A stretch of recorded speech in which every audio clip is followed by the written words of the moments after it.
The parents around the world got together and reminded us that we are not alone in the saga of raising our kids. Let me drop some of these on you because they get saucy. Why am I the only dad here for parent teacher conferences? Am I the only dad who can take time off of work? The only dad to view this as a parenting duty, not a mommy duty? The only dad who often marks the wrong date on his calendar? The conferences are tomorrow, aren't they? Damn it. Yo, who has been there? Just sitting, waiting. This is going to start soon. It's not today. I was actually late on that early release day and trying to figure out why is there no one here? Yo, the worst. Last night, I threatened my boys that I would take electronics away for a month, and I'm praying hard that I don't have to follow through on that after today. The dumbass things you say as a parent in the heat of the moment. I'll be real with you. Um, I am very fortunate that me and Ava have a pretty solid bond because there's been a couple times when I've won two, and to be perfectly honest, she's never taken me up on three, and I got nothing. If she calls the bluff, I I don't know what I would do because I have nothing on the other end of it, to be honest with you. Me, hey, am I too wrinkly? Child, you're old. That's gonna happen. Me, I meant my t-shirt. Yo, don't ask questions or be specific because you're going to get the honest, true answer from your kids. My kids were role playing, my wife and I. 8-year-old being me. Is this tweet funny? Can I post it? 5-year-old being my wife. Can you please leave me alone for 5 minutes to drink my coffee? In mom's defense, there are a lot of us, if we don't have the coffee in first, you know what I mean? Watch out. Beware. And honestly, sir, you should know this about your wife. If you have a family that loves you, a few good friends, food on your table, and a roof over your head, you are richer than you think. Unless the family that you have includes teenagers, then you're still broke. I'm not there yet, but the responsibilities and duties and extracurriculars of the 111-year-old I have tell me that I'm in for a ride. Shout out to those of you who have multiple kids. Wife to our teen. Can you unload the dishwasher? Teen. See, this is why I don't come down here. Yeah, first off, wait a minute. Roof over your head, lights. Okay. You allowed to have those things. You out here talking about chores. We talking about chores? Anyway, welcome to the Wake Up Warrior podcast. I'm your guy, Joe, a great place for moms and dads to grow, learn, and think just a little bit differently. If you're watching on YouTube, do me a favor. Like, subscribe the video. Leave a little comment if you can. If you're listening on one of the podcast platforms, leave a review, follow the channel, the show. And, if it's a 5-star, which I believe it is, right to the end, I think you'll feel the same way. Leave that 5-star review. If it's 1, do me a favor. You can say it with your chest, but do me a favor. Also write a review of why it's a 1, because I want it to grow and I want this community to feel like it's a great place. I do want to remind you, if you hear that sound, it means that I've put something on the screen. So you want to check out the YouTube version of it if that's something that you felt was important, because I'm usually putting something on the screen there. Otherwise, let's get into it. We all know it's coming. It's today's tough topic. We have a doozy for you. Now, this one is for moms. You feel that you are last on the list. It comes up with a lot of my clients. Okay. But the only question I have for you, just like I asked them, who put you there? Let me give you an example that comes up consistently. Well, I don't have time to work out because of all of my responsibilities and duties as a mom, right? I have to cook and clean. I have all these things going on. I don't have time to take time for myself. In my experience, much of the time, the other partner in the relationship is willing to provide space for that time. I had a call just last week and the husband was on it as well. And I have 4 days. You can do this in that time. And the mom still felt that guilt from society or for wherever it comes from for her, that no, she has to do all of these things. Now I can already hear it coming through your speakers back at me. But Joe, when I take that time and I'm away, well, all the things that I would be doing in that time don't get done. And as soon as I get back, well, a baby's put in my face, or I have been told I need to do this, that, and the other thing, or other things have already piled up. My question again is, have you communicated that to your partner? Because I get that it doesn't make sense to exchange time and then feel like you're loading on yourself. But have you taken the time with your partner to say, I need this time, or allow them to give you that time?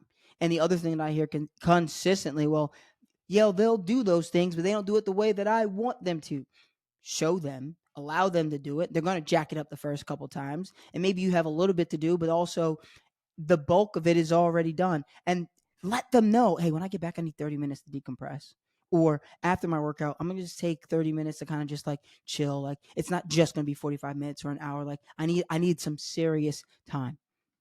Because when it comes down to it, if you feel like you're last on the list, the only person who puts you there is the one staring back at you in the mirror.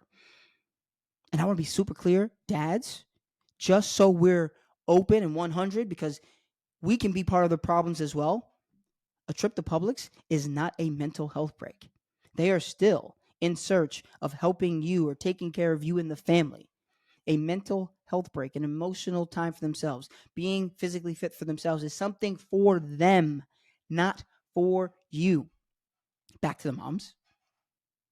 Now, that mom guilt that you feel, and why I think this is such an important, tough topic to get down on, that mom guilt that you feel, talking to some of my older members who their kids are already off to college and they're kind of finding themselves again, turns into mom resentment. Well, I did this and I gave up that, and no one asked you to. You did that on your own, homie. Yes, I called you a homie, mom. Sorry about that. Don't tell my mom, okay? You did that on your own. You took on that responsibility. And in doing that, yes, you've lost your passions and you feel like you don't have a purpose.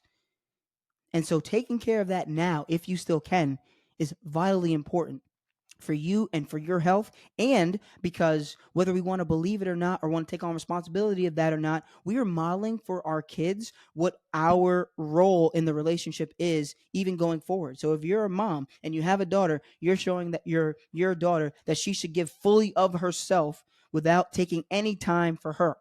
You're showing your son that it's okay to go golfing for 4 hours, not care what's going on with his wife when he comes back, and just dump everything down and not make sure that she has time. Don't allow that guilt that you feel to be that person to turn into the resentment later on. Because you cannot pour from an empty cup. And once you fill it up, like, put yourself first. I said it, I mean it, I do it. Put yourself first, because when your cup is running over, you can freely give. And also set an example for everyone in the family. It is our responsibility, mom or dad, to set very clear boundaries and uphold them. When you have that conversation with your partner, also, if they forget, make sure you remind them of the conversation that you had and why you need that. If you're last on the list, you put yourself there. That's a lot of what we do when we're building this mental, emotional, and physical wellness, what my clients are doing. That's most of it, to be completely honest. And once you confront that, things change, and change greatly. Not just for you, but for the whole family. The tone is different. The mood is different. The feel is different. You're able to do things differently, and for yourself. You find yourself again because you've been pouring into everyone else so much. Put yourself first, or don't be surprised at why you're still last. So I know I usually do something that's helping me, but also a wellness tip. This week it's going to be the same. So in the same tone that we just talked about, I want to show you guys or introduce you to what I call the quick and chicken. The video recipe, it's a 5-minute video. I show you start to finish of this meal that I make. And why I like this is it's quick, it's pretty healthy, and my daughter loves it. So something that I know a lot of people struggle with is quick, healthy meals that my kid would enjoy. Ava loves it. Shout out to my guy Jax, one of our members who's down a pound a week currently. She loves it, and so does her son Jax. It's a great meal. You should check that out. It's 2 or 3 ingredients. Just so you know, in the video that I'm going to post, and I'll also leave the ingredients here in the description. It's a rotisserie chicken. It's minute rice or microwavable rice. You can use a sauce. I use honey mustard. You can use Chick-fil-A sauce. Is really great. You can use coconut aminos. I've seen work really, really well on the same tip. Seems to work really well. Tastes great. So a couple different ways that you can do it. You can sauce it up on your own, but very, very fast. And I literally, in a 5-minute video from start to finish, make it with you if you'd like. Check out the description here. Dang. Yep. And it'll save you some time, right? So you can get some of that time back for yourself. This week, the win of the week, I'm really proud of. To be perfect, I'm going to read something to you all. So let's tune in for the win/winner of the week. So I found out today that we're having layoffs at the end of October. I got really stressed out and poured a glass of Prosecco. Halfway through, I realized it wasn't more important than my goals, and I poured it out. I think that's a pretty big move for me. A couple weeks ago, this member, who's down a pound a week after 5 weeks, this member, we saw a correlation between drinking and kind of sliding back, right? Because when you drink, you lose some of your inhibitions, you lose some of your focus and discipline, and maybe you eat a little bit differently. Maybe you get a little bit less rest. Alcohol itself performs in a way in your body that also stunts progress, right? Just drinking it, right? Regardless of the other decisions that you make. And so we realized that she wasn't making good decisions. And so we said, we're going to stop alcohol and kind of see where that actually fits in. And so she just got some news that would probably shake most of us. And her first reaction was to get a drink. And then she starts drinking it. What I love about this is that she realized on her own that what she wanted, who she wanted to be, was more important than who she has been in the routine that she's typically done. And if we hadn't taken that small break, it would have been just, I'm drinking out with the girls, not realizing that that drink was in response to something that happened in her life. So it's not just drinking for fun. It was a vice that she was using. And think about how important it is, right? We've talked in the past about that scratching the surface between who we want to be and who we are. And when you make decisions, it's like a win against who we used to be, that routine that put us in a place that we wanted to get away from. And we're so much closer now to who we are becoming, right? I'm becoming a true warrior. I was extremely proud because, she's doing really well. She's down a pound a week for 5 weeks. That's great. But this is her emotional, mental wellness. This is, I can do things well for myself. And that's a habit of discipline that you can stack other things on.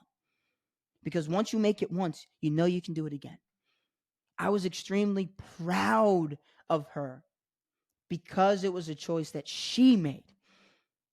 Keep doing it. Keep rocking out. I'm excited to see the other habits and choosing ourselves that you continue to provide. Shout out to the winner of the week this week, because it's not just about the body.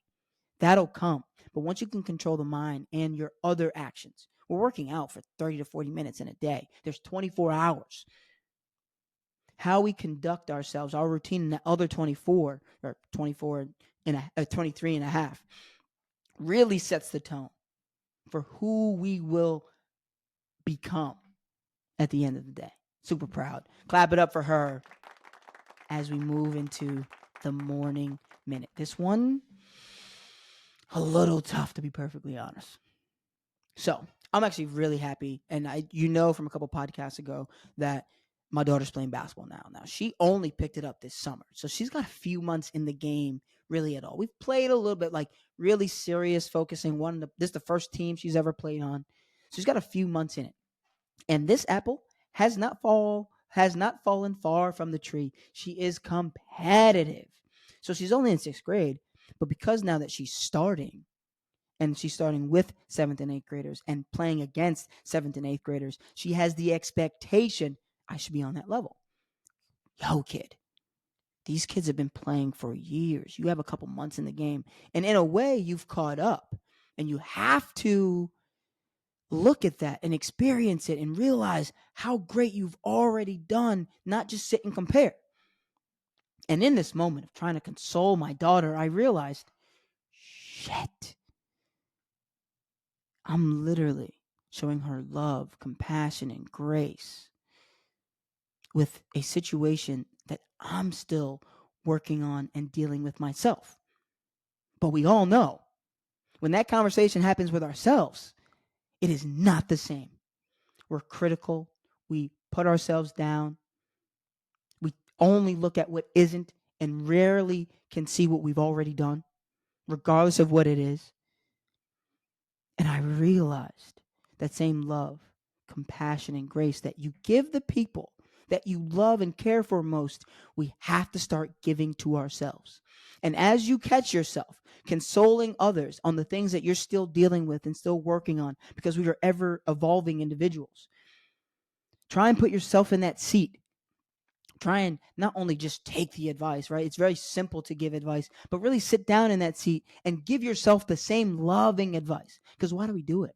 Because we know that people make mistakes. And when people make mistakes, we have to show ourselves grace. That when people aren't perfect and we're chasing something, we have to remember the things that we've already done. But we don't do it with ourselves. So regardless of the age of your kid, regardless of how you're consoling them on those things that you're still dealing with, put yourself in that seat. Give yourself that same love, grace, and attention. Something to think about going into the rest of the week. Take care and be well.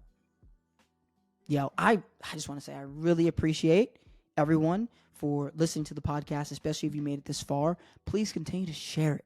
Because of you all, this community is continuously growing. We're almost doubling the overall views and listens on everywhere. I really appreciate that. And just continue being everything that you have and sharing it with those people that you care about, especially if you got something from this episode. Thanks.